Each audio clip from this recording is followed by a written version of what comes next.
Hi, good morning or good afternoon, I should say, and welcome to A Listen with Les. I am Les Traeger, your guide for evolving beyond trauma, for evolving beyond whatever patterns you have in your life that are holding you back from the things you really want. And this is a half an hour where I want you to feel at home, comfortable, safe. I want you to leave this time each week with a freshness about you. So we're going to start today with a singing bowl sound. And I invite all of you to take a seat. I'll show you. Just like this, just have a seat. Close your eyes. I'm going to play a bowl and it's going to vibrate. And as your eyes are closed, you're just going to listen. Perhaps bring a hand to your heart while you're listening. That's the instruction I would like for you to have. To hold your heart while you're listening. And even though no one else can see you, just raise your hand when you are done hearing the sound. When you no longer can hear any vibration at all, in fact, to the sound. Now,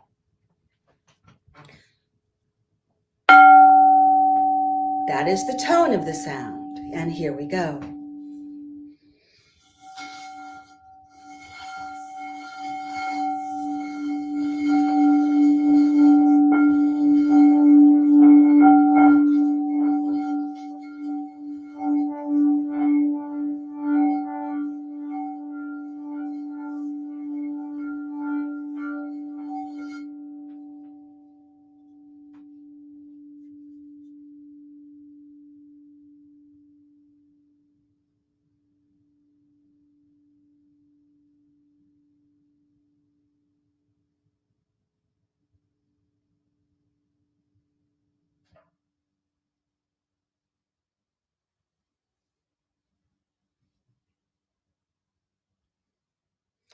That is how that works.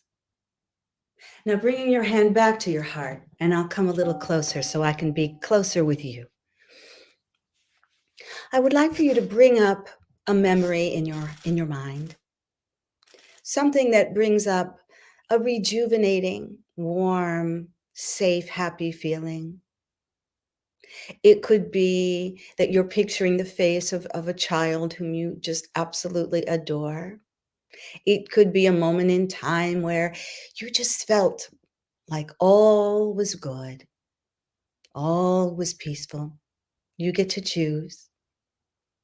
Just bring it up and imagine with your hand on your heart that you are breathing in and out of your heart.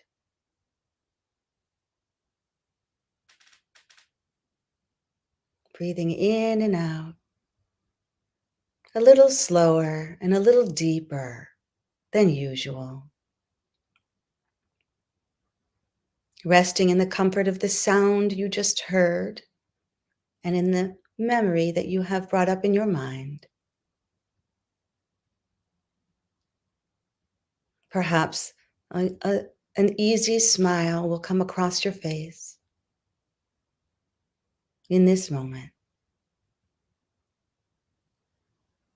And we do this kind of work. We do this kind of work because 5% of our intelligence is right up here in our mind. And the other 95% of it is way down here in our hearts and our bodies. And one of the ways that we overcome trauma is by quieting our mind so that we can feel and choose and think from the brain in our heart, because we have one there too. And we need to be able to recognize that we have a lot of intelligence down here we're not using. And it is this intelligence that brings us back into love, that brings us back into connection with ourselves, that allows us to hear the other 95% of us that's speaking to us instead of just hearing the thoughts of our thinking mind. And it's when we learn to work from this space of ourselves which is like a muscle that we have to strengthen, just like you go to the gym. This is where our recovery lives. This is how we reach a space that is vaster and greater and so much more peaceful than the place that we usually live our lives from, which is never letting our thoughts leave our conscious awareness. So if we want to overcome trauma, if we want to live life differently, if we want to feel something differently, we need two things. We need willingness. Well, certainly that's one thing. And beyond that, we need two things. We need courage, the courage to try something new. And then we need new strategies so that after we have the courage to try something new, we actually can practice doing those new things. And we will notice without question that those new strategies will work better than what we've used in the past that are running our lives right now. And it kind of makes sense to me, and you can tell me if it makes sense to you, that if all we're doing is living our lives and running our lives from everything that we've learned in the past, and our present moment isn't exactly the way we want it, or isn't moving in the direction that we want it to go, or we're having fewer moments of happiness and a whole lot more frustration and anxiety and anger and fear, then that's an indicator that we might need to be learning something new. And that's what I'm here for, to help you learn something new. So let's talk a little bit about that right now. And what I want to share with you now, a new piece of information as we're on this subject, is that the experience we're having is never the problem. And I'm going to speak really raw with you because I had a client yesterday and we were talking about rape because she had just been raped. And it's a terrible feeling right after you've been raped, I can tell you, because I've been gang raped myself and I've been there. And the way that she was experiencing that, the way that the level of protection she had built around herself from that actually kept her protected from being able to learn something that could help her. And so this is the place that so many of us are in. We're scared. We know we're not feeling what we want to be feeling. We're not expressing what we want to be expressing. We may know that we're not deliberately living our lives. But then comes this moment when we're triggered and we shut down to a point where even when exactly what we need is smiling at us and holding their hands out to us and saying, I can show you the way, come with me. Even when the hands are there to hold you, are waiting for you to drop your weight and your worry into them, we reject it because we feel we can't trust. And I understand the feeling of not being able to trust. How do we solve it, though? How do we solve it? Well, we go back to that space of quieting the mind and opening the heart. When we can quiet our mind and act through our open heart, that's when the body will say yes instead of no. If we listen to our body without the dialogue up here saying, uh-oh, here's another person I could be worse in an hour than better. I better make the choice to not listen, to not change, because maybe the change won't be good for me. Whatever your excuse is. I used to have hundreds of them. Yeah. Quiet and listen from right here.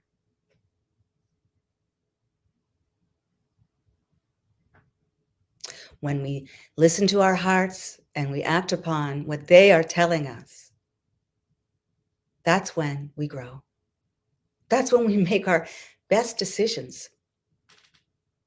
That's when we can be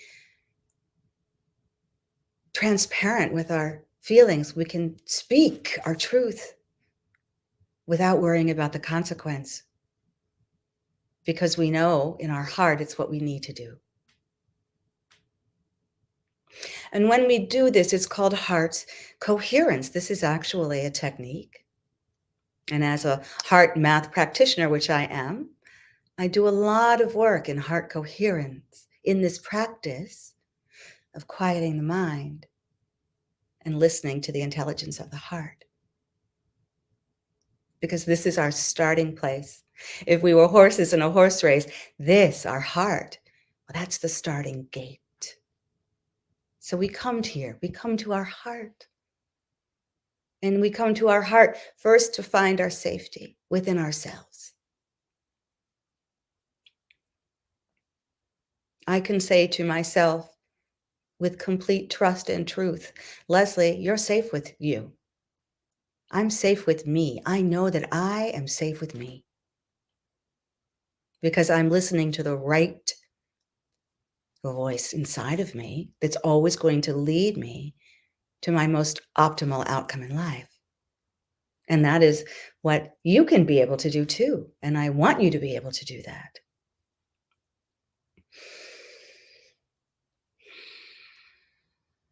So I'm going to teach you a skill today to bring you into your heart. And then I'm going to offer that you get to keep this skill with you throughout the day as if it's your background music to your life, right? We've talked about that. We've talked about the background music in our life. We've talked about it like being the music in the grocery store as you're going down the aisles and it happens to be your favorite channel, right? You're still able to remember everything to put in the basket, but you're never forgetting the sound of your favorite songs, your favorite playlist that's playing in the grocery store while you are in it. And we call this technique a freeze frame technique. And I'm just going to give you a little overview of it now. When my clients who work with me on a regular basis, this is one of the things that we can choose to practice. But it's a really good practice, and I just want you to understand what it means.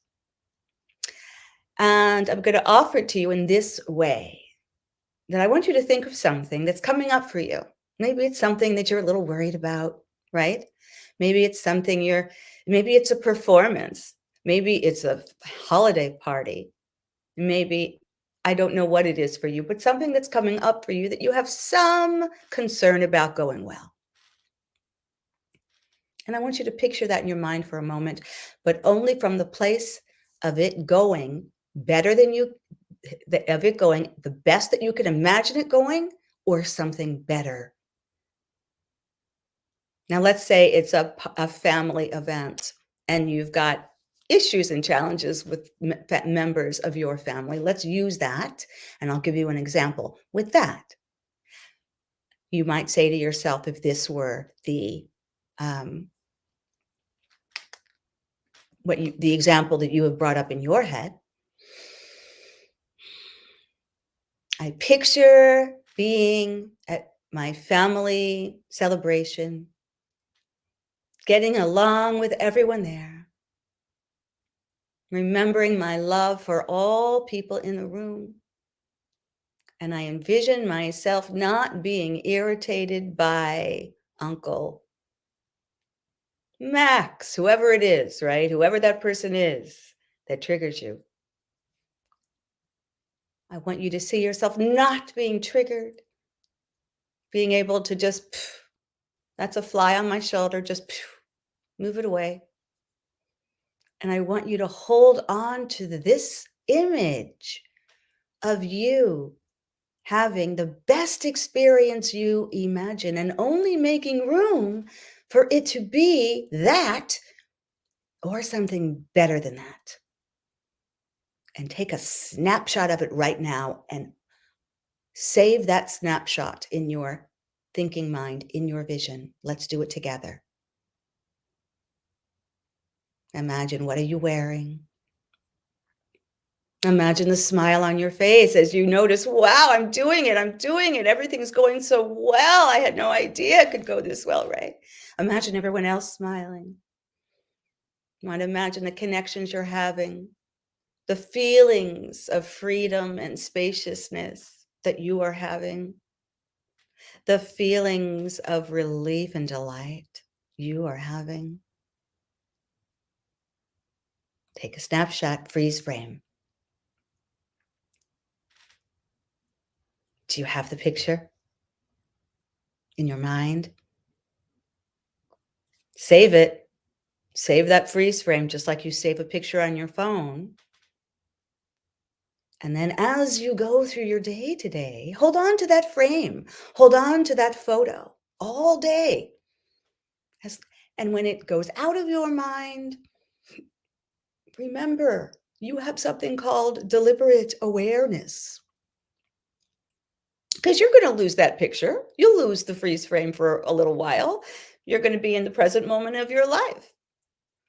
But you can choose to bring yourself back to it with your deliberate awareness, with your intention. So let's set one right now, because this is how it works.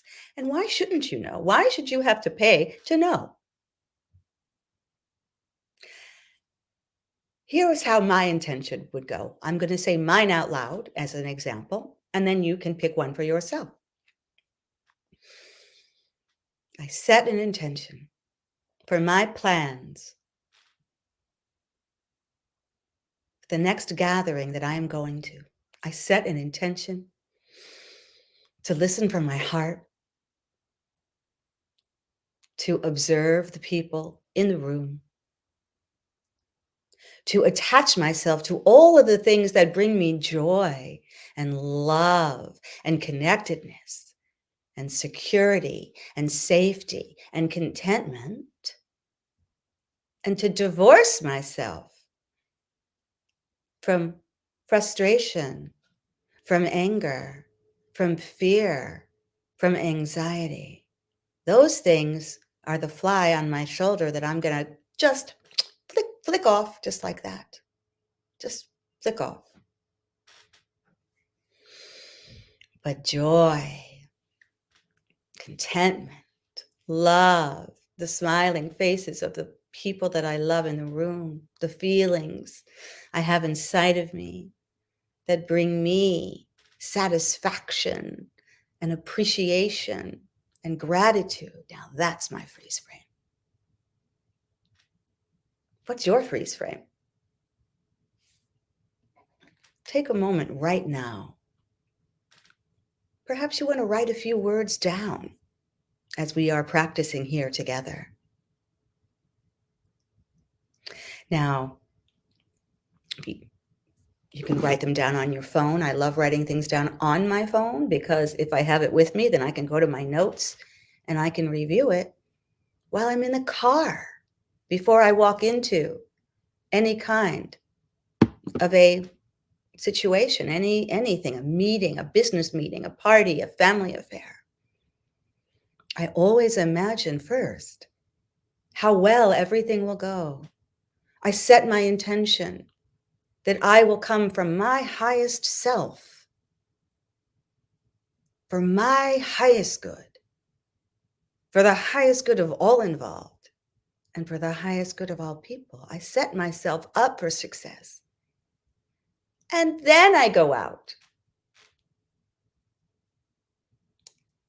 and do a live video for you, or go exercise, or have that hard conversation that I know I need to lean into in order to overcome that conflict.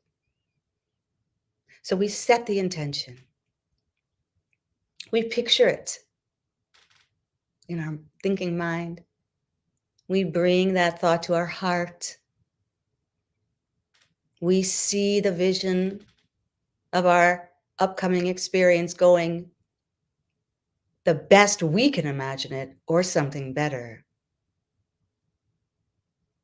And we make a choice to come from our highest good, which means that when we are triggered, instead of reacting, we pause And we choose whether we're going to respond from our highest place for our highest good and the highest good of all involved, or if we're just going to not, if we're going to flick it off like the fly and not respond at all. So often, the things we get frustrated with, the things that make us angry, when we see it in other people, it's not that moment. It's not that person in that moment that's upsetting us so much.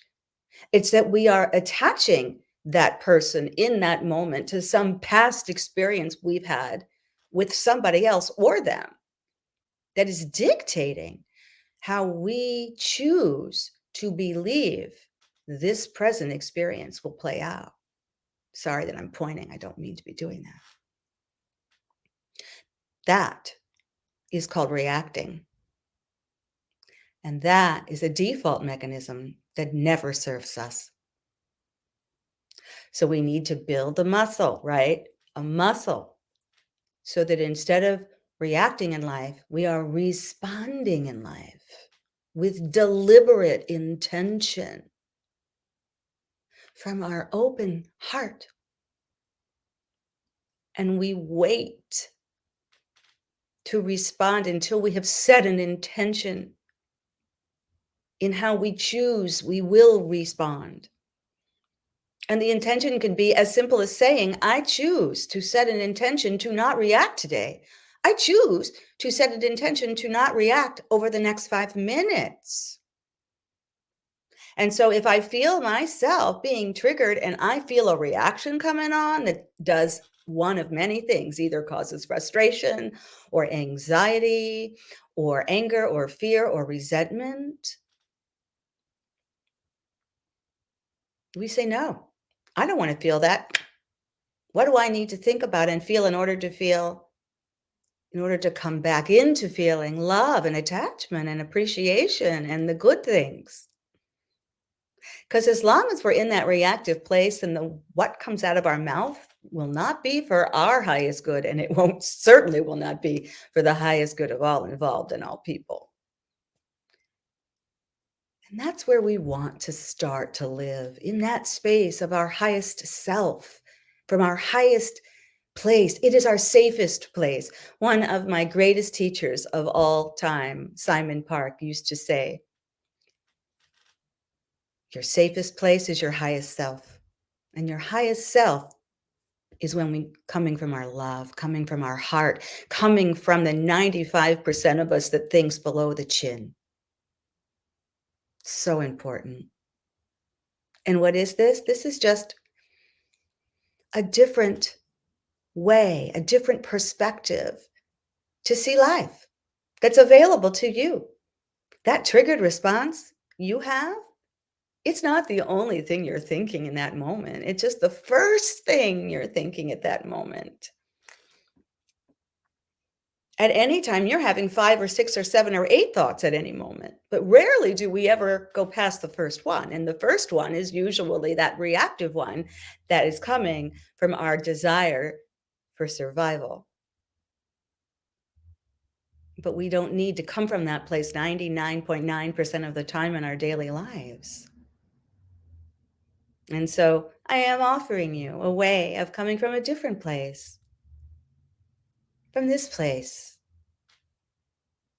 And I'm hoping that you can hear this place in the sound of my voice, in the quality of my voice, in the quality of my gaze as I look out at you. I hope that you can see the peace and the gratitude and the appreciation that I live from inside of me. And if you can see that, let me be your mirror. Let this feeling that I have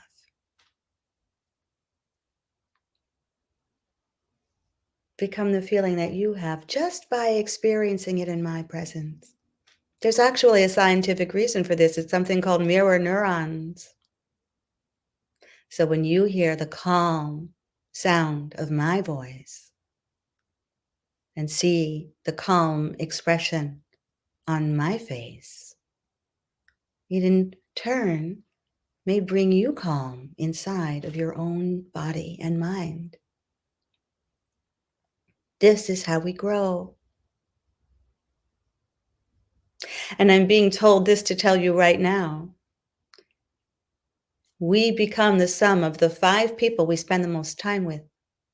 So look around at your inner circle and notice what kinds of conversations you're having with those 5 people you spend the most time with. Are they conversations that help you feel gratitude and appreciation and love and openness, compassion for yourself, love for yourself, love for them? Are they conversations that are teaching you something new that is interesting? Are they conversations or people that feed your passion?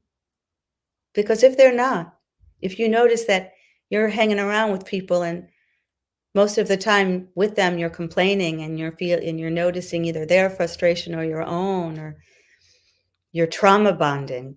You know trauma bonding, right? That's when we just keep talking about our old traumas over and over, and really what that does is it keeps us stuck in them. It's not a good idea.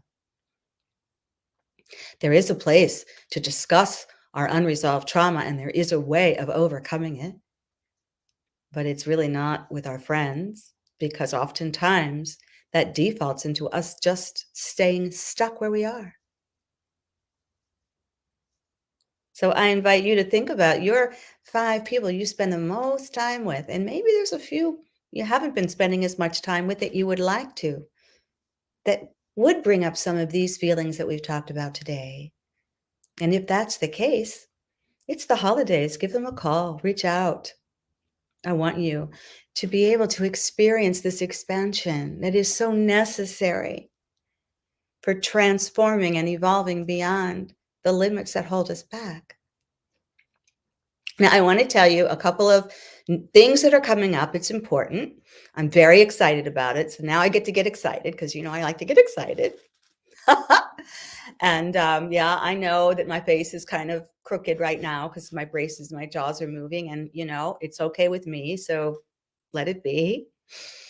I'm grateful to have a mouth and teeth and all of the things that they help us do. What it looks like, not so important. Okay, but here's the excited thing. I am starting. Certainly I have my one-on-one clients, and I do my group programming, which is all wonderful, but I am starting a subscription membership service. And part of that is going to be every Tuesday after this 30-minute A Listen with Less. Those who are part of the membership will be able to stay on for another 30 minutes. And we will be doing live Q&A, live coaching, whatever you want to say, you get to say, and I will help you in that moment. There's going to be so much material. There's going to be a library in this membership. There's going to be pop-up classes and all kinds of things. I'm very excited about it. My VA and I are like putting the back office stuff together now, and it's going to be coming out in mid-January. So be looking for that. And until then, oh, one more thing. If you want to reach me, it's just so easy. You can reach me at you can email me at leslie@evolvebeyondtrauma.com. leslie@evolvebeyondtrauma.com. You can private message me on any of the sites that you're looking at right now. You can direct message me. I will get back to you within 24 hours. I always do. And we can talk. This is easy. Nothing about this has to be hard. The hardest part, in fact, is just doing nothing and being miserable. So I want to wish you happiness and gratitude and joy today. I wish for you the most wonderful holiday season coming up. Happy Hanukkah to all those who are celebrating Hanukkah. Early Merry Christmas to, we know that's coming up very soon. There'll be more days to talk about that. And I just wish all of you so much joy and so much love and so much support. I love you, and I look forward to seeing you next week on A Listen with Les. See you there. Bye-bye.